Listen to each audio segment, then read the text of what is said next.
Assalamualaikum warahmatullahi wabarakatuh. Perkenalkan, nama saya Dikitya Satya Sastra Senjaya. Di sini saya akan menjelaskan tentang Pancasila sebagai dasar pengembangan ilmu pengetahuan. Di sini materinya saya dapat dari Profesor Budimansyah. Channel YouTube-nya juga sama, namanya Profesor Budimansyah.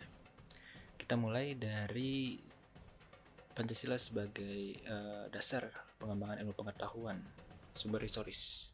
Melalui sumber historisnya. Pada sumber historis, ini Pancasila sebagai dasar pengembangan ilmu pengetahuan dapat kita lihat dalam pembukaan Undang-Undang Dasar Negara Republik Indonesia tahun 1945 di alinea keempat. Di mana di alinea keempat itu tertulis dengan jelas, mencerdaskan kehidupan bangsa. Mencerdaskan kehidupan bangsa ini mengacu kepada Pancasila sebagai dasar pengembangan ilmu pengetahuan. Jadi pengembangan ilmu pengetahuan ini harus didasari dengan nilai-nilai Pancasila.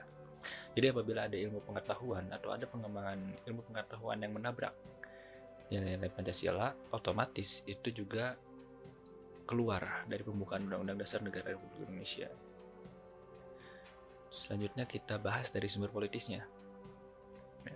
Dari sumber politisnya, ini Pancasila sebagai dasar pengembangan ilmu pengetahuan dapat kita bagi menjadi beberapa waktu, 3 waktu ya, dari Orde Lama, Orde Baru, dan Reformasi. Tentunya juga dengan berbagai kebijakan yang dilakukan oleh penegak negara atau oleh penyelenggara negara. Pada zaman Orde Lama, Pancasila sebagai pengembangan ilmu pengetahuan ini belum dikemukakan secara eksplisit. Namun, Presiden pertama kita, yaitu Insinyur Soekarno, mengaitkan Pancasila sebagai ilmu pengetahuan ini secara langsung ya, dengan dimensi kemanusiaan dan hubungan antara ilmu dan amal. Lalu pada masa Orde Baru, Pancasila sebagai dasar ilmu pengetahuan ini belum diungkapkan secara tegas, walaupun memang Pancasila ini diterapkan sebagai asas organisasi politik dan kemasyarakatan satu-satunya. Jadi Pancasila sebagai ilmu pengetahuan ini atau sebagai pengembangan ilmu pengetahuan ini penegasannya gitu, penekanannya hanya ada pada ilmu pengetahuan dan teknologi yang harus diabdikan kepada manusia dan kemanusiaan, sehingga diharapkan dapat memberi peningkatan kepada martabat kemanusiaan itu. Lalu di masa reformasi, Pancasila sebagai dasar pengembangan ilmu pengetahuan ini bersifat apologis.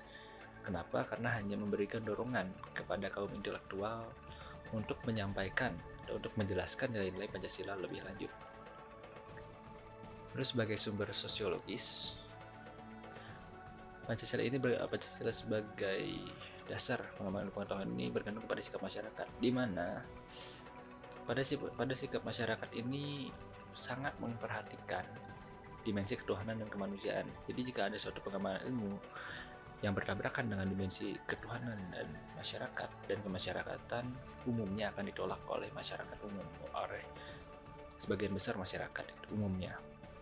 Dan bagaimana dengan realitanya? Realitanya, Pancasila sebagai dasar pengembangan ilmu pengetahuan ini belum dibicarakan secara eksplisit atau belum ada pembicaraan yang eksplisit oleh penyelenggara negara. Namun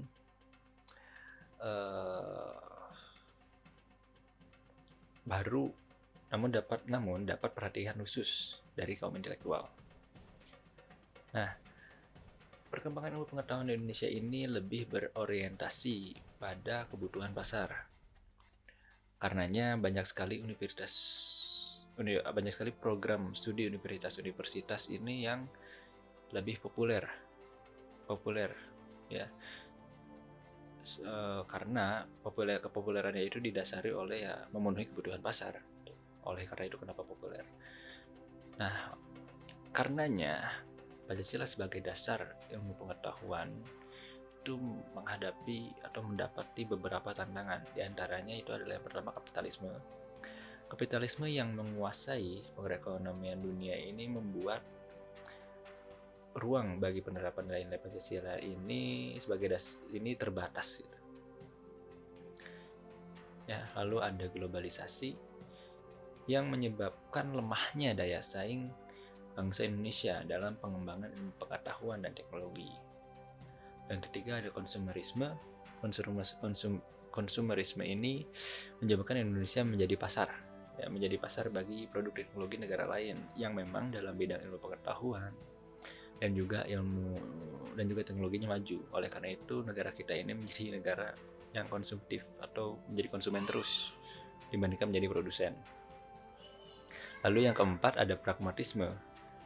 Pragmatisme yang berorientasi pada kemampuan kerja, kepuasan, dan hasil yang mewarnai perilaku mayoritas masyarakat Indonesia. Jadi melupakan proses gitu. Oleh karena itu setiap warga negara memiliki hak dan kewajiban yang sama. Karenanya pengembangan ilmu pengetahuan harus didasarkan pada nilai-nilai luhur bangsa sebagai substansi pendidikan. Sekian, terima kasih. Wassalamualaikum warahmatullahi wabarakatuh.